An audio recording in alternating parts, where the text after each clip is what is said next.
السلام علیکم ورحمۃ اللہ وبرکاتہ۔ معزز طلبہ، آئیے پڑھتے ہیں کتاب قطبی۔ ما قبل میں ہم نے پڑھا کہ نظر و فکر کی تعریف ترتیب و امور معلومات للتعدی الی المجہول۔ تو اس میں جو ہے ایک ایک لفظ کی ہم نے وضاحت پڑھی کہ ترتیب کا لغوی اور اصطلاحی معنی کیا ہے، اور امور سے مراد کیا کم سے کم تین امور ہونے چاہیے۔ تو بیان کیا کہ منطق کے اندر جب جمع کا استعمال ہو تو ما فوق الواحد مراد ہوتا ہے۔ معلومہ سے مراد کیا ہے؟ تو معلومہ یعنی وہ امور کے جن کی صورت عقل میں حاصل ہوں، وہ امور معلومہ ہیں۔ معلومہ یعنی جو ہمارے علم میں ہیں، اب چاہے وہ تصور یا ہوں یا تصدیق یا ہوں۔ تو تصدیق تین طرح کا ہوتا ہے: تصدیق یقینی کی صورت میں ہو، تصدیق ضنی ہو، تصدیق جہلی ہو۔ تینوں کو آپ نے جو ہے وہ اچھے طریقے سے سمجھ لیا۔ پھر ایک اعتراض ہوا تھا کہ تعریف کے اندر مشترک لفظ کا استعمال جو ہے وہ اچھا نہیں ہے، اس سے بچنا چاہیے۔ تو یہاں جواب یہ دیا گیا کہ معلوم جو لفظ مشترک ہے، جس سے مراد حصول عقلی بھی ہو سکتا ہے اور اعتقاد جازم مطابق ثابت بھی ہو سکتا ہے، لیکن یہاں اگر جو ہے مشترک لفظ کا استعمال تعریف میں اس وقت جائز ہو جاتا ہے جب کہ کوئی قرینہ ایک معنی پر دلالت کرتا ہو۔ اور یہاں پر معلوم سے مراد جو ہے وہ صرف حصول عقلی ہے۔ اس پر قرینہ یہ موجود ہے کہ مصنف نے جہاں کہیں بھی اس کتاب میں لفظ علم بولا ہے، اس سے مراد حصول عقلی ہی لیا ہے، اس لیے جو ہے مشترک لفظ کا استعمال تعریف کے اندر جائز ہو جاتا ہے جبکہ قرینہ موجود ہو۔ یہ بات بیان کرنے کے بعد جو ہے وہ یہ بات آئی کہ مطلوب مجہول کیوں ہونا چاہیے؟ تو اس کی وجہ یہ ہے کہ اگر مطلوب پہلے سے ہی معلوم ہو جائے گا تو تحصیل حاصل لازم آ جائے گا، اس لیے مطلوب کے اندر جہالت کا اعتبار کیا گیا۔ اب دیکھیے جو نظر و فکر کی تعریف ہے، ترتیب و امور معلومات للتعدی الی المجہول۔ تو اس تعریف کے اندر جو ہے بیان فرماتے ہیں کہ اس تعریف کی خوبیوں میں سے ایک خوبی یہ ہے کہ یہ علل اربع پر مشتمل ہے۔ تو دیکھیے کوئی بھی شے مادی ہو تو اس کے اندر چار چیزیں پائی جاتی ہیں۔ تو علت سوریہ، علت فاعلیہ اور علت مادیہ، علت غائیہ، یہ چار علتیں علل اربع پر جو ہے کوئی بھی شے خارجی علل اربع پر مشتمل ہوتی ہے۔ اب علت سوریہ کسے کہتے ہیں؟ تو علت سوریہ وہ علت ہوتی ہے کہ جس کی وجہ سے جو معلول کا جز بنتی ہے۔ تو علت سوریہ وہ معلول کا جز بنے گی، لیکن اس کے ذریعے معلول بالفعل موجود ہو جائے گا، کیونکہ علت سوریہ کا مطلب کیا ہے کہ صورت جو موجود ہوگی اس کے ذریعے، جب صورت ہمارے سامنے ہوگی تو معلول بالفعل موجود ہوگا، تبھی تو اس کی صورت ہوگی۔ جیسے کہ دیکھیے کوزے کی صورت ہے، تو اب ہم نے مٹی سے جو ہے وہ پیالہ بنانا ہے، کوئی پیالہ بنانا ہے، تو اب دیکھیے جو اس پیالے کی جو صورت ہوگی خارج میں وہ علت سوریہ ہے۔ تو اب علت سوریہ کی وجہ سے جو ہے وہ معلول بالفعل موجود ہو جاتا ہے اور وہ معلول کا جز بنتی ہے۔ تو علت سوریہ گویا کہ اس پیالے کا جز ہے جو مٹی کا بنا ہوا ہے۔ علت فاعلیہ کہتے ہیں کہ جس کی وجہ سے معلول وجود میں آتا ہے، جس کی وجہ سے معلول وجود میں آتا ہے۔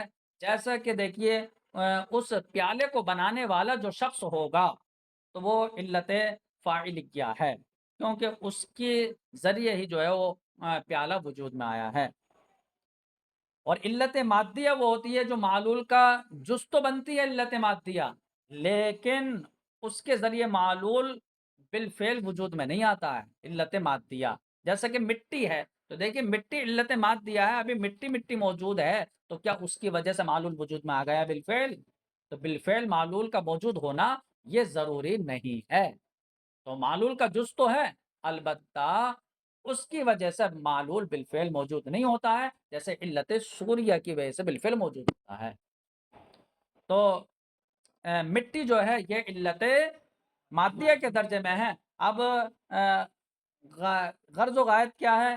تو اس مٹی کے پیالے سے جو ہے وہ پانی پیا جائے، اس کو استعمال کیا جائے، تو یہ علت غائیہ ہے۔ تو علت غائیہ وہ ہوتی ہے کہ جس کی وجہ سے جو ہے معلول کو وجود میں لانا ہو، جس کی خاطر جو ہے معلول کو وجود میں لانا ہو، وہ علت غائیہ ہے۔ جیسا کہ کوزے سے مقصود ہمارا یہ حص ہے پانی پیا جائے، تو پانی پینے کی غرض کی وجہ سے اس معلول کو وجود میں لایا گیا ہے، یہ علت غائیہ ہے۔ تو اسی کو سمجھنے کے لیے جو ہے ہم دوسری مثال یہ سمجھ سکتے ہیں کہ جیسے کہ جو ہے ایک تخت بنانا ہے بڑے کو، تو تخت بنانا، تخت کی جو صورت ہوگی وہ اس کے ذہن میں آئی، تو وہ ہو گئی علت سوریہ ہو گئی۔ تو تخت کے جو ٹکڑے ہیں ان کی اجتماعی اور ان کی ترتیبی جو صورت اور حیات وہ سمجھے ہوئے ہے کہ مجھے تخت ایسا بنانا ہے، اور وہ صورت اس نے لی ہوگی کسی نہ کسی تخت سے، تو وہ صورت جو ہے وہی صورت جو ہے تب حاصل ہو جائے گی جب کہ وہ تخت بن جائے گا۔ تو اس نے ایک صورت جو ہے ذہن میں حاصل کیے ہوئے ہے وہ، تو وہ کیا ہے؟ علت سوریہ ہے۔ اب وہ تخت جو ہے بنانے والا جو بڑی ہے وہ علت فاعلیہ کی طرح ہے، اور جو لکڑی کے تختے ہیں تو وہ علت مادیہ ہے، ان کی وجہ سے جو ہے تخت وجود میں آئے گا۔ اب یہ کہ تخت کس لیے بنایا جا رہا ہے؟ تاکہ اس پر بیٹھا جائے، اس پر کوئی بیٹھے، تو جلوس، یہ جو مقصد ہے علت غائیہ ہے۔ تو فرماتے ہیں ایسی جو ہے اس تعریف کی لطیف باتوں میں سے یہ ہے کہ یہ علل اربع پر مشتمل ہے۔ تو اب ہم دیکھیں کہ امور معلومہ کو ترتیب دینا، تو امور معلومہ کو ترتیب دینا یہ علت سوریہ کی طرف اشارہ ہے، کیونکہ جو ہے ترتیب، تو ترتیب جو ہوگی امور معلومہ کو ترتیب دینا، جیسے ہم نے کہا العالم متغیر وکل متغیر حادث، تو جو یہ ترتیب دے دیا ہم نے صغرا کبرا بنا کر، تو یہ جو ترتیب ہے علت سوریہ کی طرف اشارہ ہے۔ نہیں سمجھے؟ علت سوریہ کی طرف اشارہ ہے۔ اب علت سوریہ کی طرف اشارہ کیوں کہہ رہے ہیں؟ اس لیے کہ جو ہے وہ ترتیب یہ معنی کا نام ہے، انسان جو ہے وہ معنی کو ترتیب دے دیتا ہے، حالانکہ جو یہ علل اربع ہے یہ شے خارجی کی ہوتی ہے، اس لیے سب میں یہ کہیں گے علت فاعلی کی طرح ہے یا اس کی طرف اشارہ ہے، حقیقت میں جو وہ نہیں ہے بلکہ علت فاعلی کی طرح ہے یا علت سوری کی طرح ہے۔ تو علت سوریہ کی طرف اشارہ ہے، یعنی مطابقی طور پر کہ ترتیب سے جو ہے علت سوری سمجھ میں آتی ہے مطابقی طور پر۔ اب دیکھیے جو ترتیب دینے والا مرتب ہے، تو مرتب جو قوت فاعلیہ ہے تو جو ہے اسے کیا کہیں گے؟ علت، تو اسے جو ہے وہ علت فاعلیہ کہیں گے، قوت فاعلیہ یعنی علت فاعلیہ۔ اور امور معلومہ سے ہم ترتیب دیں گے تو امور معلومہ یہ تو ہمارے اجزاء ہو گئے، تو یہ علت مادیہ کی طرف اشارہ ہے، یعنی علت مادیہ کی طرح ہے یہ کہہ سکتے ہیں۔ اور ہمارا مقصد کیا ہے؟ تاکہ ذہن خطا فی الفکر سے تاکہ ذہن ہمارا مطلوب تک پہنچ جائے، للتعدی الی المجہول، مجہول حاصل ہو جائے، تو یہ علت غائیہ کی طرف اشارہ ہے، یعنی علت غائیہ مراد ہے اسے۔ تو دیکھیے ترجمہ سنیے، ومن لطائف حادث تعریف، اس تعریف کی عمدہ باتوں میں سے ایک یہ ہے کہ انہ مشتمل علی العلل الاربع، کہ یہ چار علتوں پر مشتمل ہے، فالترتیب اشارۃ الی العلت السوریۃ بالمطابقۃ، تو اب ترتیب یہ علت سوریہ کی طرف اشارہ ہے مطابقی طور پر، کہ جو ترتیب ہو جائے گی صغرا کبرا کی جو ترتیب ہوگی تو گویا وہی علت سوریہ بن جائے گی۔ تو علت سوریہ کی طرف جو ہے وہ التزامی طور پر نہیں، یہ جزوی طور پر نہیں بلکہ مطابقی طور پر دلالت ہے۔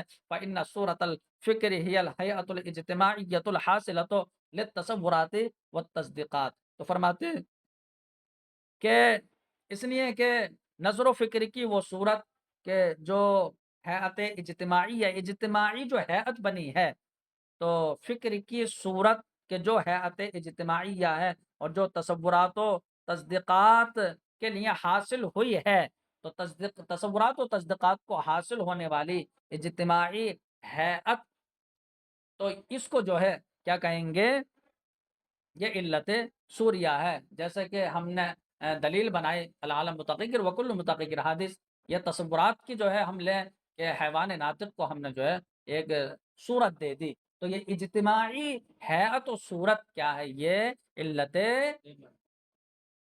سوریہ کی طرف اشارہ ہے۔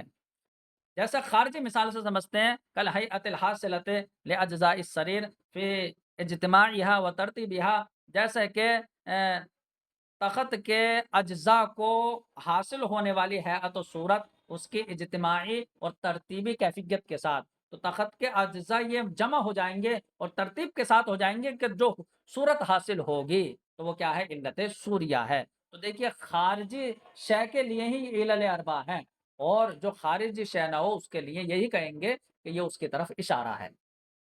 وَإِلَى الْعِلَّةِ الْفَاعِلِيَّةِ، اور علت فاعلیہ کی طرف اشارہ ہے، بالالتزام، التزامی طور پر۔ اب کیسے؟ کیونکہ ترتیب سے مرتب سمجھ میں آ رہا ہے، تو گویا کہ ترتیب کی دلالت مرتب پر دلالت التزامی ہے، اور مرتب کیا ہے، علت فاعلیہ، تو گویا کہ ترتیب سے اشارہ علت فاعلیہ کی طرف التزامی ہو گیا۔ تو وہ فرماتے ہیں کہ اور علت فاعلیہ کی طرف اشارہ ہے ترتیب سے، وہ التزامی طور پر اطلاب لکل ترتیب میں مرتب، اس لیے کہ ہر ترتیب کے لیے مرتب کا ہونا ضروری ہے، اور مرتب جو ہے وہ قوت عاقلہ ہوگی، ترتیب دینے والے جو ہے وہ قوت عاقلہ ہے، انسان کی عقل ہے، وہی علت فاعلیہ ہے مرتب۔ کن نجار للسریر، جیسے کہ جو ہے خارجی مثال اس کی ہے، جیسے بڑے تخت کے لیے جو ہے وہ علت فاعلیہ کی حیثیت رکھتا ہے۔ وہ امور معلومۃ اشارۃ الی العلت المادیہ، اور امور معلومہ، کیونکہ ترتیب امور معلومہ کو دینا ہے، تو امور معلومہ جو ہمارے پاس ہیں تو وہ علت مادیہ کی طرف اشارہ ہے۔ کہ قطع الخشب، قطع یہ قطعۃ کی جمع ہے، جیسے کہ للسریر تخت کے لیے لکڑی کے جو ٹکڑے ہیں، جو لکڑی کے جو ہے وہ تختے ہیں، تو وہ کیا ہے، علت مادیہ ہے۔ وللتعدی الی مجہول، اور مجہول تک رسائی ہو جائے تو یہ جو ہے اشارۃ الی العلت الغائیہ، یہ علت غائیہ کی طرف اشارہ ہے۔ فإن الغرض من ذلك الترتیب، اس لیے کہ اس نظر و ترتیب سے مقصود نہیں ہے مگر یہی کہ ان يتعدى الذہن الی مطلوب المجہول، کہ ذہن جو ہے مطلوب مجہول تک پہنچ جائے، تو ترتیب سے مقصد یہی ہے کہ مجہول مطلوب حاصل ہو جائے۔ کا جلوس سلطان مثلا للسریر، تو فرماتے ہیں جیسا کہ مثال کے طور پر تخت کے لیے جو ہے بادشاہ کا بیٹھنا یہ علت غائیہ تھی، اور سلطان کے بیٹھنے کے لیے وہ تخت بنایا گیا۔ اور فرماتے ہیں کہ ترتیب کی بات پوری ہو گئی، کہ نظر و فکر کہتے ہیں امور معلومہ کو ترتیب دینا تاکہ مجہولات حاصل ہو جائیں۔ اب ہر نظر و فکر درست نہیں ہوتی ہے، اگر ہر نظر و فکر درست ہوتی تو عقلاء کے درمیان اختلاف نہیں ہوتا، حالانکہ اختلاف واقع ہے، بعض عقلاء بعض کے مخالف ہیں اپنی عقلوں کے تقاضے میں، بلکہ ایک انسان خود اپنا جو ہے مخالف بن جاتا ہے دو وقتوں میں۔ تو فرماتے ہیں وذالک الترتیب ای الفکر، اور یہ نظر و ترتیب جو ہے یہ ہمیشہ درست نہیں ہو سکتے، لأن بعض العقلاء يناقض بعضا فی مقتضى افکارہم، کیونکہ بعض عقلاء بعض کے مخالف ہیں اپنے عقلوں کے تقاضے میں۔ فمن واحد يتعدى فکرہ الى التصدیق بحدوث العالم، ومن آخر الى التصدیق بقدمہ، تو فرماتے ہیں تو ایک انسان کی طرف سے جو ہے یہ ہوا کہ اس کی نظر و فکر، ایک انسان کی طرف سے اس کی نظر و فکر جو ہے وہ پہنچ جاتی ہے عالم کے حدوث کی تصدیق کی جانب، اور دوسرے کی جانب سے جو ہے اس کی فکر عالم کے قدیم ہونے کی تصدیق کی جانب پہنچتی ہے۔ بل الانسان الواحد يناقض نفسه بحسب الوقتین، تو فرماتے ہیں بلکہ خود ایک انسان، تو یہ بل اضراب کے لیے ہے، یعنی کہ دو انسان مخالف ہیں، دو تو دور کی بات، بلکہ خود انسان واحد جو ہے وہ اپنا مخالف ہو جاتا ہے بحسب الوقتین، دو وقتوں کے اعتبار سے۔ تو یہاں پر دیکھیے کبھی وقت الگ الگ ہونا چاہیے تب نقیض پائی جائے گی. اگر دونوں وقت ایک ہوا تو وہ نقیض نہیں ہے، بلکہ جو ہے دو وقت ہونے چاہیے، وقت الگ الگ، کہ اس وقت میں یہ اس کا فکر اور نظر ہوئی اور دوسرے وقت میں یہ. تو بلکہ انسان واحد جو ہے وہ اپنا مخالف ہو جاتا ہے دو وقتوں کے اعتبار سے. فرماتے ہیں فقط یفکرو، تو کبھی وہ نظر و فکر اپنی دوڑاتا ہے، وہ یؤدی فکرہ الی التصدیق بقدم العالم، تو اس کی نظر و فکر پہنچ جاتی ہے عالم کے قدیم ہونے کی تصدیق کی طرف. ثم یفکرو، اور پھر وہ غور و فکر کرتا ہے اور دیکھتا ہے کہ عالم قدیم کیسے ہو سکتا ہے، کہ عالم تو جو ہے وہ حادث ہے، کیونکہ عالم ما سوی اللہ و صفات کو کہتے ہیں، اللہ اور اس کی صفات کے علاوہ تو سب حادث ہے. تو اب وہ نظر و فکر کرتا ہے، وَإِنْسَاقُ فِكْرُهُ إِلَى التصدیق بحدوثه، اور حدوث عالم کے تصدیق کی جانب اس کی نظر و فکر پہنچ جاتی ہے. تو اب دیکھیے، دو انسان ہو یا ایک انسان ہی جو ہے وہ غور و فکر کرے دو وقتوں میں، تو یہاں پر دو دعوے سامنے آئے، دو فکریں سامنے آئی، وہ دونوں تو درست نہیں ہو سکتی، ورنہ تو اجتماع نقضان لازم آ جائے گا، ورنہ دونوں غلط ہو سکتی ہیں، ورنہ ارتفاع نقضان لازم آئے گا. لا محالہ، ایک صحیح ہے ایک باطل ہے، ایک فاسد ہے ایک صحیح ہے. اب وہ کون سی چیز ہے جو صحیح کو غلط سے ممتاز کر دے، ذہن کو خطا فی الفکر سے بچا دے، تو وہی قانون منطق ہے. تو یہ بیان حاجت. فرماتے ہیں فالفکران لیس بصوابین، تو دونوں فکریں تو یہ درست نہیں ہو سکتے. والا لازمہ اجتماع النقیضین، ورنہ اجتماع نقیضین لازم آ جائے گا. فلا یکون کل فکر ثوابا، تو اسی میں آپ یہ سمجھ سکتے ہیں، اور دونوں جو ہے غلط بھی نہیں ہو سکتے، ورنہ ارتفاع نقیضین لازم آ جائے گا. تو ہر نظر و فکر جو ہے وہ درست نہیں ہو رہی ہے. تو اب نظر و فکر ہمیشہ درست نہیں ہو رہی ہے، تو اب قانون کی ضرورت پڑے گی نا، کہ جو صحیح اور فاسد کو ممتاز کر دے. فرماتے ہیں فمست الحاجت الی قانون، تو ایک ایسے قانون کی جو ہے حاجت پیش آئی، یفید و معرفت طرق اکتساب نظریات تصوریت و تصدیقیت من ضروریات ہما. تو فرماتے ہیں ایسے قانون کی ضرورت پیش آئی جو قانون نظری تصور و تصدیق کو ضروری سے حاصل کرنے کے طریقوں کی معرفت کا فائدہ دے دے. والاحاطۃ بالافکار الصحیحۃ والفاسدۃ الواقعۃ فیہا، اے فی تلک الطرق، اور ان اکتساب کے جو طریقے ہیں کہ نظریے کو ہم بدیہی سے حاصل کر رہے ہیں، تو ان حاصل کرنے کے طریقوں میں واقع ہونے والی صحیح اور فاسد فکروں کے احاطے کا فائدہ دے دے. ایسے قانون کی ضرورت پیش آئے. فرماتے حتیٰ یعرف منہ، تاکہ اس سے جو ہے وہ پہچان لیا جائے، ان کل نظری بأی طریق یکتسب و ای فکر صحیح و ای فکر فاسد، تو تاکہ اس سے یہ معرفت ہو جائے کہ کون سی نظر کس طریقے سے جو ہے وہ حاصل کی جائے گی، اور کون سی فکر صحیح ہے اور کون سی فکر فاسد ہے. اس لیے جو ہے یہ ضرور ایسے قانون کی ضرورت پیش آئی. وہ قانون بتائے گا کون سی نظر صحیح ہے اور کون سی فکر فاسد ہے. وذالک القانون هو المنطق، اور وہی قانون جو ہے وہ منطق ہے. اب گویا کہ جو ہے منطق کی تعریف بھی اسی انداز پر بیان کی، وانما سمی بہ، اور فرماتے منطق جو ہے وہ اس لیے کہا جاتا ہے، آپ نے ما قبل میں کتابوں میں پڑھا ہوگا کہ منطق نطق سے بنا ہے، اور نطق دو طرح کا ہوتا ہے، ایک نطق ظاہری ایک نطق باطنی. تو نطق ظاہری تکلم کو کہتے ہیں.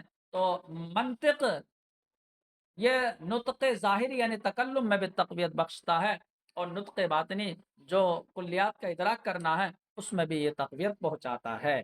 اس لیے جو ہے اس کو منطق کہتے ہیں. تو فرماتے ہیں اس کو منطق کہا گیا لأن ظہور القوت النطقیہ انما یحصل بسببہ، کیونکہ قوت نطقیہ کا ظہور، انسان کے جو بولنے کی طاقت ہے اور جو ہے وہ اپنے سامنے جو ہے کسی کو لاجواب کر دیتا ہے، تو قوت نطقیہ کا ظہور یہ اسی منطق کی وجہ سے حاصل ہوتا ہے.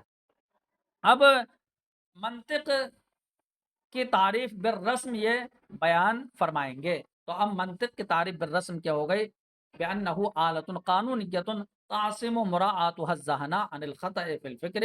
تو اب منطق کی تعریف بالرسم یہ علماء نے بیان کی کہ وہ ایسا آلہ قانونیہ ہے کہ جس کی رعایت ذہن کو خطا فی الفکر سے بچائے.